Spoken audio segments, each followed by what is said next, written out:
اب ہمیں کس چیزوں کی طرف عزیزان محترم جو ہے وہ خیال کرنا چاہیے.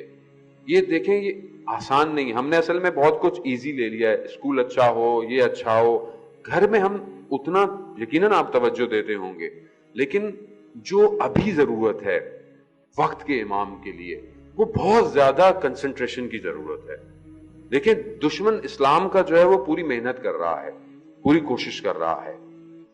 وہ چاہے دجال کے لیے کر رہا ہو, چاہے وہ اینٹی کرسٹ کے لیے کر رہا ہو, کسی کے لیے بھی کر رہا ہو, وہ اپنی پوری محنت کر رہا ہے. اچھا وہ اسی حساب سے پرورش بھی کر رہا ہے, پڑھائی بھی دے رہا ہے, ایجوکیشن بھی دے رہا ہے, اور ہماری اولاد اور نسل کو بھی خراب کر رہا ہے. یہ سب سوشل میڈیا, یہ گیم, یہ ساری چیزیں انوالو ہیں. کتنے گیم آج کل اتنے انوالو ہیں کہ لوگ ایڈکٹ ہو گئے ہیں اس کے, اور ہر آدمی جو وہ بیٹھا ہوا ہے اس کے اوپر کھیل رہا ہے. دو آدمی بات نہیں کر رہے, ذہنوں کو کنٹرول کیا ہوا ہے. ایسے ایسے گیمز ہیں کہ میں نام لوں گا تو پھر آپ لوگ پریشان ہوتے, مولانا آپ کو پتہ نہیں کیسے پتہ چل جاتا ہے سارے ناموں کا, ان سارے کاموں کا. میں نام نہیں لیتا گیموں کا, لیکن آپ کو پتا ہونا چاہیے کہ آپ کا بیٹا یا بیٹی کون سا گیم کھیل رہے ہیں. ایک ہمارے دوست میں گیا ایک ملک میں, انہوں نے بتایا کہ میرا بیٹا تھوڑے تھوڑے دنوں بعد مجھ سے کریڈٹ کارڈ کا نمبر مانگ رہا ہے. تو میں نے اس سے پوچھا بیٹا کیوں مانگ رہے ہو؟ کہا وہ گیم میں چیزیں خریدنی ہے. کہا بیٹا گیم تو فری ہے, آپ نے ڈاؤن لوڈ کیا؟ کہ نہیں گیم فری ہے, اس کے بعد آگے اب کچھ بھی کرنا ہے تو پیسے دینے پڑ جاتے ہیں. تو کہتا ہے میں نے ایک دن دیکھوں کہ یہ گیم ہے کیا, تو دیکھا وہ گیم مار دھاڑ ہے, مارنا, کلنگ, ٹھیک ہے. اب وہ ذہن کی تربیت کر رہے ہیں, ذہن کو صفاق بنا رہے ہیں.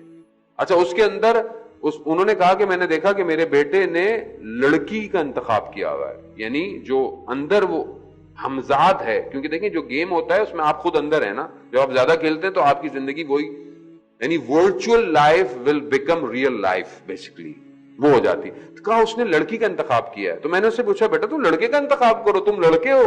کہا نہیں, اس میں بہت پاور ہے, اس میں ساری چیزیں ہیں. دیکھا آپ نے how they are changing gender. لیکن کیونکہ ابھی آپ کو سمجھ میں نہیں آئے گی بات, یا آپ کو کچھ عرصے کے بعد سمجھ میں آئے گی. دشمن 50-100 سال کی پلاننگ سے چل رہا ہے, ہم سے 5 دن کی پلاننگ نہیں ہوتی ہے.